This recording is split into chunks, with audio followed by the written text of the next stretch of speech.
Welcome to Board Game Binge, the place where we bring you bite-sized, bingeable board game content from across the industry.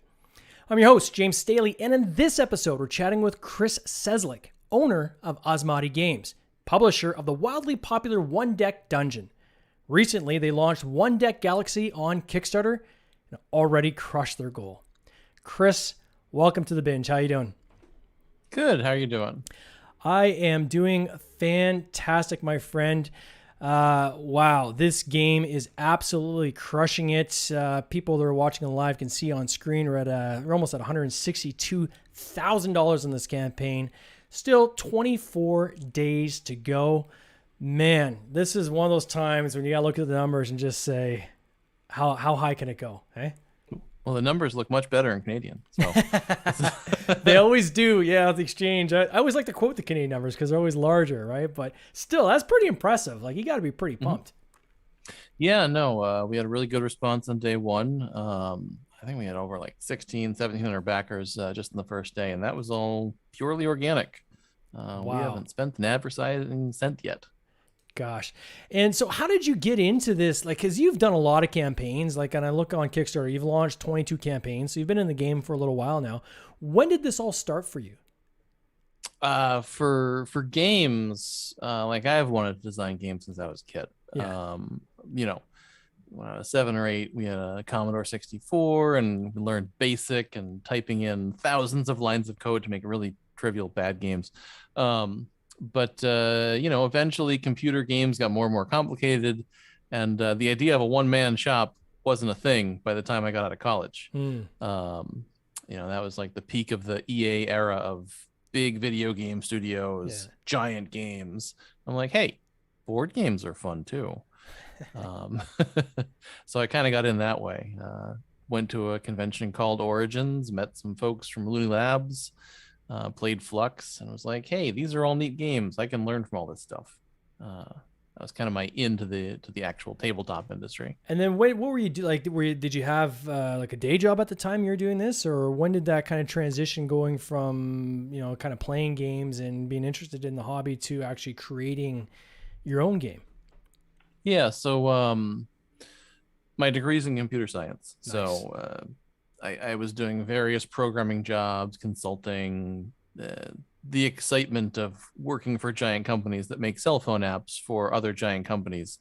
But always in the background, I was still making little games, and that slowly built up to the point where I was like, hey, this game that I just made is actually making real money. And this was, we didn't play test this at all right before Kickstarter was getting ready to blow up the way board games are funded. And that's when I went full time. And right after that is when Kickstarter started up. And what year was that?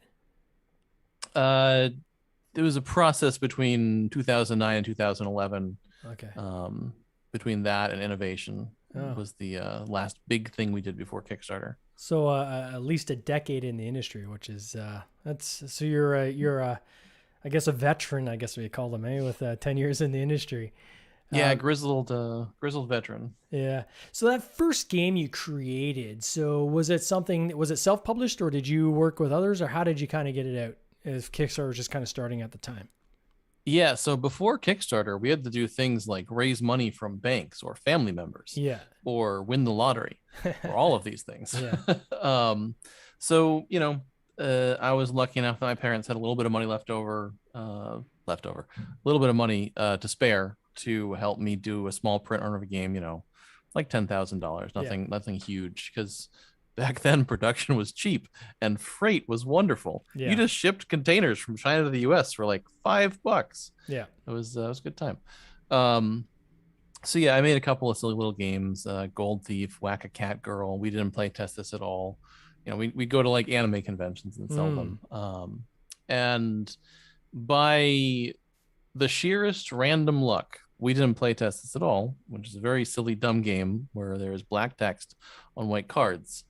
Looked a little bit like Cards Against Humanity, which had just taken off. Yeah. And Amazon decided to say, if you like this game, you'd probably also like that game.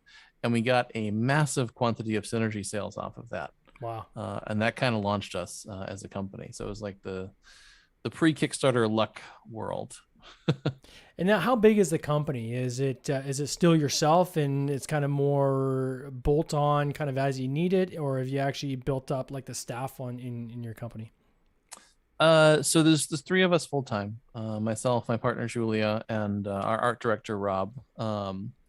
And we have a number of freelancer contractor Sure. people who, when there's right now we're working on a game called 1001 Odysseys, which has a lot of writing required. So we have Mhm. freelance writers that are they're helping out with that.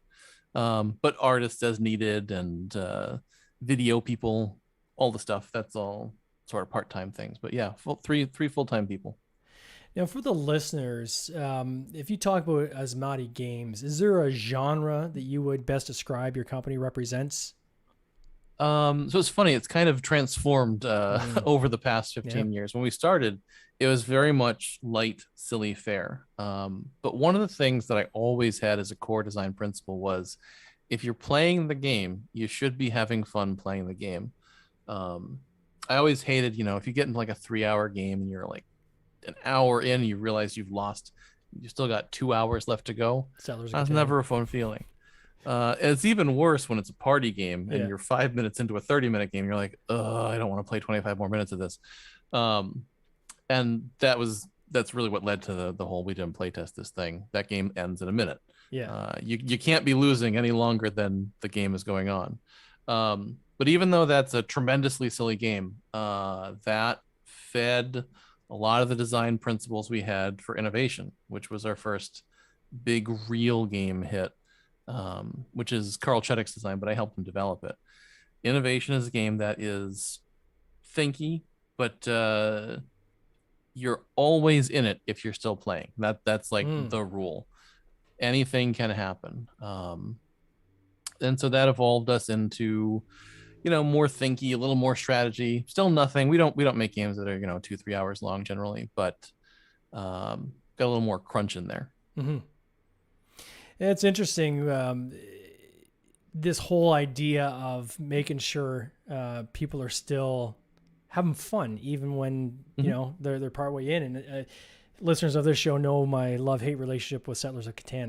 That's one of the reasons in our family, right? Is you get the bad kind of placement at the beginning, and you could be cooked for Trouble. the entire game, and you could know that, like, hey, I'm going to just sit here for the next 2.5 hours and watch other people have fun.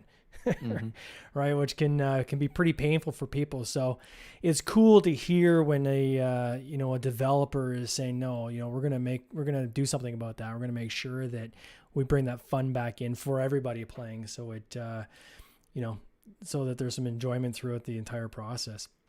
So what led into this newest game that you've created? I know that you've got your one deck dungeon, and this is kind of like, is it like a part two, or is it kind of using similar mechanics, but it's a whole new story? Like, how would you describe kind of what brought you to the One Deck Galaxy? Yeah, so it's not a straight sequel, it's not a reskin. It's more of like a successor is what I'd call it. If Okay. you want to be super cliche, you could say it's the spiritual successor to One Deck Dungeon. Mm-hmm. Welcome to One Deck Galaxy in space. But what got me to Dungeon originally? I like dice. Dice are fun. Yeah. And dice are maligned in a lot of corners as being too random Yep. or uninteresting, not strategic enough. And I wanted with One Deck Dungeon originally to make a make dice game that has some luck, but has a lot more skill and interesting puzzliness that makes it interesting and fun to play lots and lots of times. Um, and One Deck Galaxy is a further evolution of that. So in One Deck Dungeon, you're fighting monsters and stuff, and a bad roll means you're going to get bonked over the head by an ogre or a dragon. Mm-hmm. Um, and some people like that. Some people are like, I hate when I lose the dragon after playing for half an hour. I'm like, well, that's how dungeons work. And to be fair, Yeah. One Deck Dungeon has a lot of ways to mitigate your dice luck. You have skills that Yeah. transform dice and stuff. But with Galaxy, I want to take that even further. One Deck Galaxy is very much a game about taking your roll of a bunch of dice and deciding what to do with it rather than evaluating whether that was a success or not. So your ones are as good as your sixes. They just do different things. Mm. Um, and we had the opportunity to extend the 1000 Odysseys universe. We had a bunch of beautiful art that we could throw into here. We have a really vibrant setting for it, which I think is fun.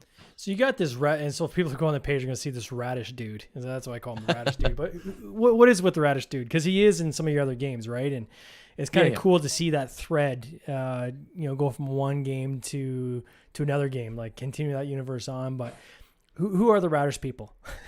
The radish people are the plum, the noble vegetable citizens of the planet Brummagum. Yeah. And they're sort of they're the friendliest people you will meet in space. They just want to hug everybody because they're big fluffy radishes. And they're both in 1001 Odysseys and in Galaxy, which is kind of a prequel to Odysseys.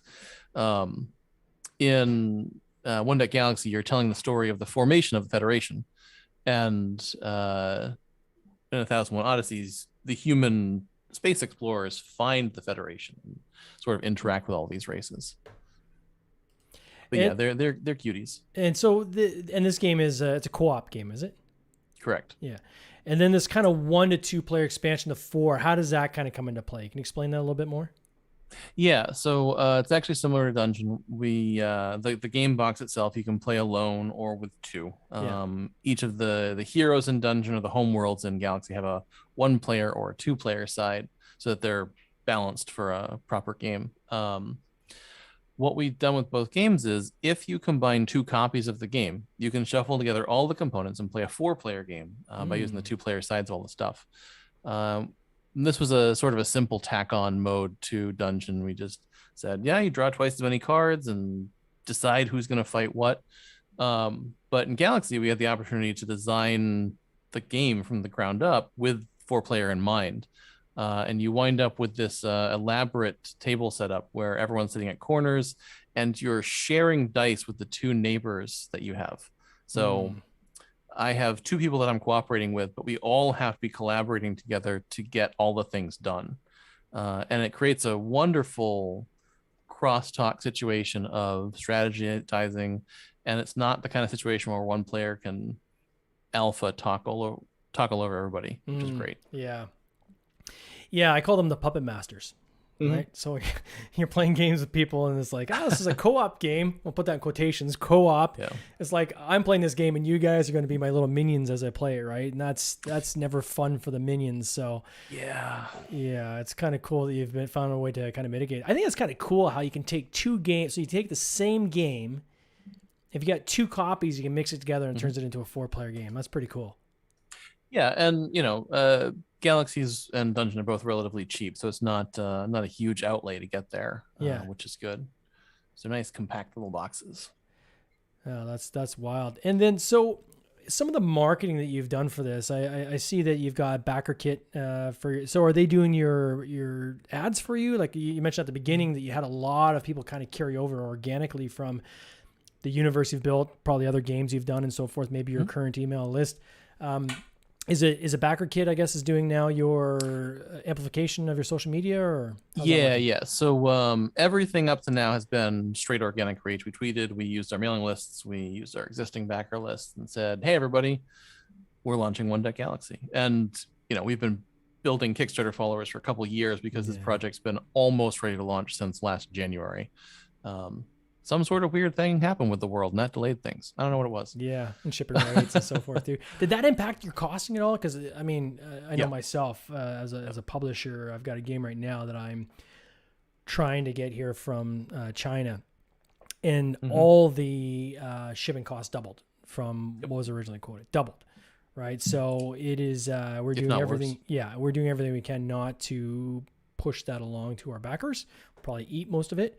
But it is a real concern. So how has it impacted you with this game? Because this game you would have been planning kind of before the shipping rates went crazy, right?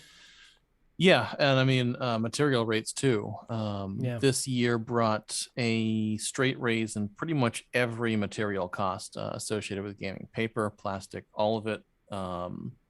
Any place from 10 to 25%.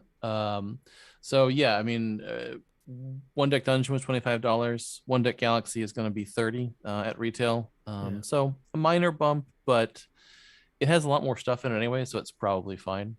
Um, but yeah, we had to be real careful, and we're doing the thing where we say, hey, we're going to charge shipping in the backer kit phase later on, once we know what a boat actually costs in 7 or 8 months. We're ready to bring it to you.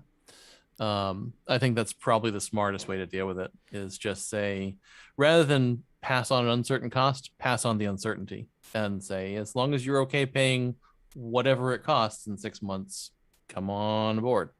That's interesting. So, if you take a typical campaign, usually within like a month or two of it closing, they'll put the pledge manager out, right, and have people fill it out and collect the funds. This is an interesting tact. I might actually steal this idea. This is very interesting. So you're pushing your pledge management out, which is when you collect your shipping, to closer to when you're actually going to fulfill. And that way you're insulating yourself against the variation in shipping. And it might come down, quite frankly. The shipping costs might be lower at that point too, right? Like, that's what we're telling our backers. Like, we don't know. Like, it could be the case that after Chinese New Year, maybe everything is mostly back to normal. Yeah. And container costs might have come back down. I mean, honestly, it has to, because if container costs kept going up, we'd be talking about the collapse of much bigger industries than board games.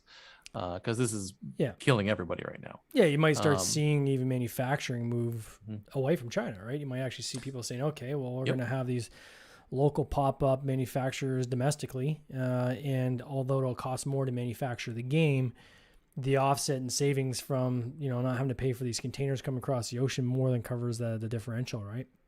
Yeah, I mean, we do a bunch of our card game printing in the US, so we've used them in the past for complicated things too, and maybe the costs will drive that back to happen again. It'll be interesting. Yeah.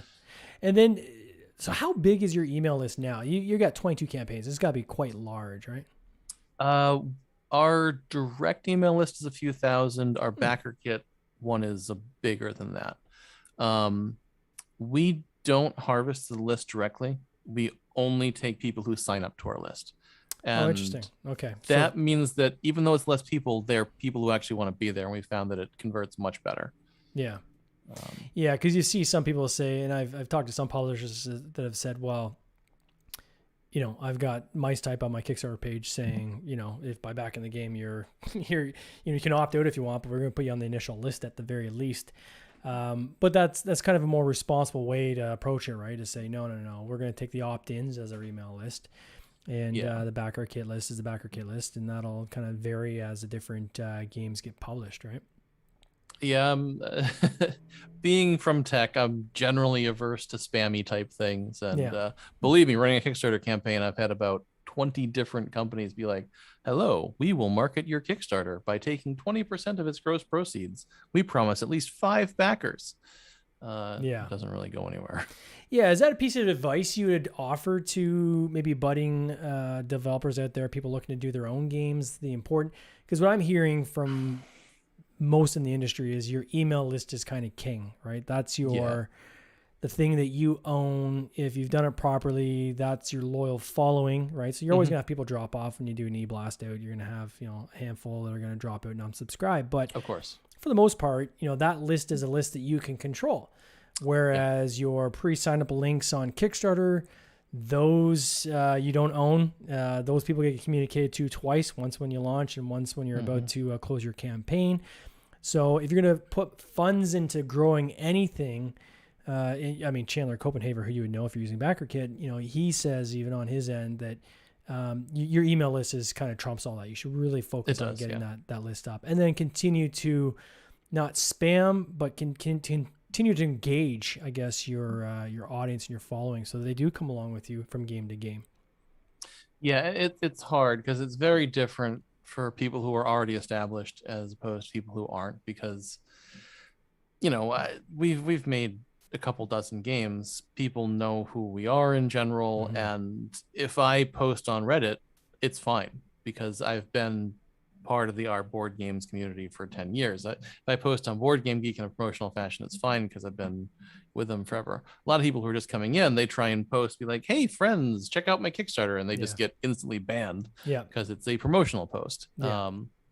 So there is another element of, if you want to be able to post in those communities, be a part of them first. It is a huge benefit if you are allowed to post in those places, because you spent the time investing in being part of those communities. And I think a place where this is really going to grow in the future, beyond the email social media realm, is Discord, and Discord type communities.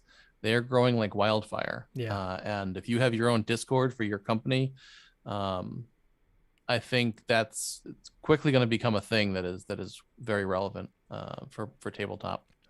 That's great advice. I echo your comment about, joining and then spamming right away. And that goes even for Facebook pages too, right? Or Facebook groups. I mean, we even have that on Board Game Binge. We'll have people join, and the first thing they do as soon as they join is start spamming their Kickstarter coming out. And it's like, well, delete. Nope. Right? We're gonna whack that, and now we're gonna put that person on everything has to be reviewed before it goes up.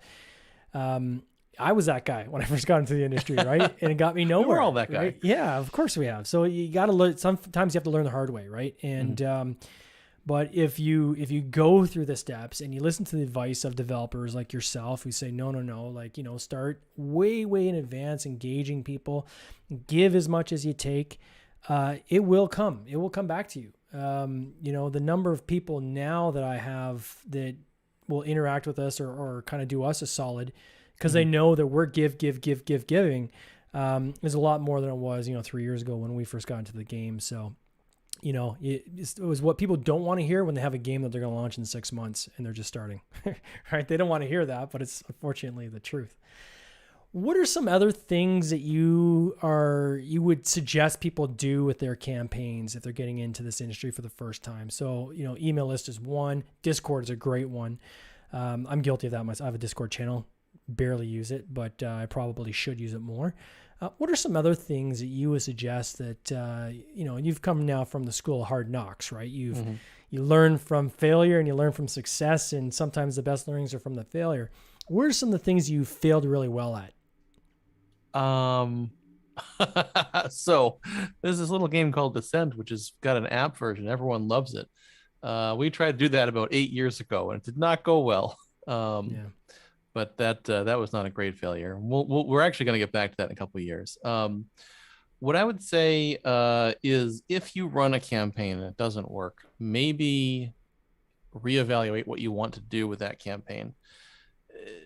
Launching a campaign that has a $20,000 goal and reaching that goal with $22,000 means that you're going to spend a ton of effort making no money. There's no profit in that campaign.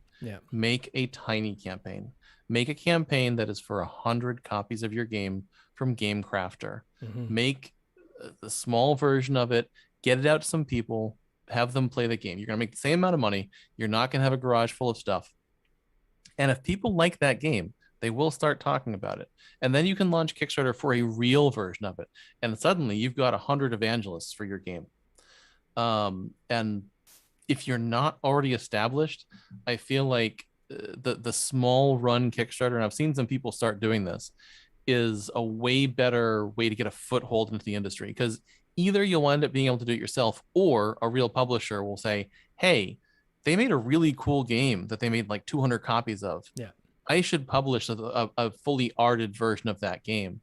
And in a world where we can't just go to conventions and be pitching to everybody, because it's not really happening right now, I feel like that's a much more interesting way to get noticed, and one that doesn't give you a garage disaster, as many $20,000 Kickstarter people have had. Yeah, and I think part of that too is when I see the ones where they've got a goal of $20,000, I sometimes ask myself, do they need $20,000 or do they want $20,000? Right, because those are two different things. And again, the number of times you see Kickstarter where somebody's first time in, they see some of the numbers that can happen in this industry, and they say, "Oh, my game is probably as good as that one. Maybe I should be able to do at least 20,000." And they put that on there. And then it might crash and burn and fail, where if they had to put what they actually needed, which maybe was only $4,000, it might have been seen as a huge success, right? So it's kind of just the way you look at the same thing could either be a huge success or it could be a huge failure based on hitting the exact same numbers in funding. It's all based on that goal that you set. I kind of echo that of creating something small. and that's tough to do if somebody's only created one game. So they've got kind of their one shot. But if they can create a small offshoot game that they can use to kind of test the waters, there's so much you learn going through the process the first time that will absolutely 100% make your second time through the queue that much more efficient and that much better for you. So start small if you can. Somebody in the chat lobby said, we'd rather be 9 people's favorite thing. That's a good point. So that's Sorceress in the chat lobby. That's Sorceress. Sorry. Sorceress. All these awesome spellings. Yeah, it's true. You know what? If you can get 10 people that absolutely love your game, that's way better than 100 people hating your game. So that's some good advice. What are some other things that you've kind of figured along the way that maybe you didn't know on your first kind of 4 or 5 campaigns? In line with that, it's okay if 100 people hate your game. Ideally more people will like it, but one of the biggest things in game design that you can get stuck on is trying to please everybody. You can't, and you shouldn't. Like, I don't want to make a game that every single person likes. That's not possible. Yeah, and it's probably going to be an extremely boring small game that doesn't have any depth. Make the game for the people who like your game. Yeah.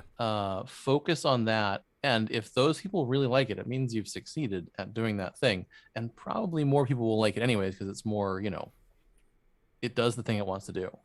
The one thing I don't get is what's with the hate on the dice. Like I can't get my head around this. I've got some dice in some of my games, and I've been like at a playtest night where I've put a game out, it's got dice, and the person across the table is just absolutely crapping on it because they can't control every single nuance of the game, right? That there's any randomness in there at all. Oh my God, that's the end of the world. It's like, okay, well, this game's not for you, obviously, right? If that's the person's style, but there's a strong pocket in the board game industry that are just dice haters. I don't get it. I really don't. There's sort of like a generational fear which has been passed down of being stuck in that 5-hour Monopoly game or that infinite risk game where the game is really controlled purely by the dice and there's not a ton of strategy involved. Yeah. And it's sort of kept that mythical dice are bad nature through the ages to now, when we've had dozens, if not hundreds, if not thousands of brilliant designs of things that use dice in clever and interesting ways that aren't just pure randomizers. I think a lot of people just get stuck in that and they're like, I know that this thing is bad, so I can focus on the fact that dice are bad. Yeah. And they get stuck there. I think it's okay to not have control over everything in life. Exactly. You know what I mean? Like, and especially when it comes to entertainment, it's kind of like when you watch a movie that's, one of these kind of B-level action movies, and you're just sitting there and you're just eating your popcorn. You're not thinking. You're just sitting back, relaxing, and just enjoying yourself. And I see games the same way. I think there's a time and place for super heavy, super thinky strategy games, but there's also a lot of place out there for people that just want to relax, not think too hard, and look at it more as a social event, right? So that's the cool thing about the industry is there is so many different genres out there that it's like beer. There's something for everybody, right? Somebody that says they don't like beer, they haven't tried every beer.